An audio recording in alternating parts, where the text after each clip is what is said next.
الرئيس السابق لجمهورية الصين الشعبية ماو تسي تونغ خلق فكرة الثورة الدائمة، بس حولها لعبادة لصورته.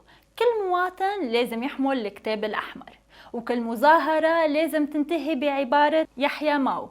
الناس صاروا يخافوا ما يبتسموا لما يشوفوا صورته، أما هو فكان مقتنع فعلا أنه الجمهور بتحبه أكتر من نفسه، ولما يصدق أنه رب شعبه بيصير هو نفسه عبد لتصفيقهم.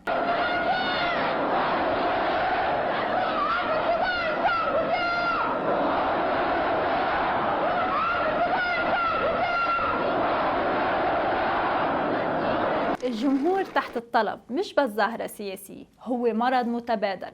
الناس بتخاف ما تصفق، والزعيم بيخاف لو التصفيق وقف. بس ما في تصفيق أبدي، بيجي يوم بيخلص الصوت وبيكتشف الزعيم إنه المسرح كان فاضي من زمان. أخطر لحظة بحياة أي ديكتاتور مش لما يسقط، بس لما يكتشف إنه الجمهور يلي كان عم يصفق كان عم يمثل.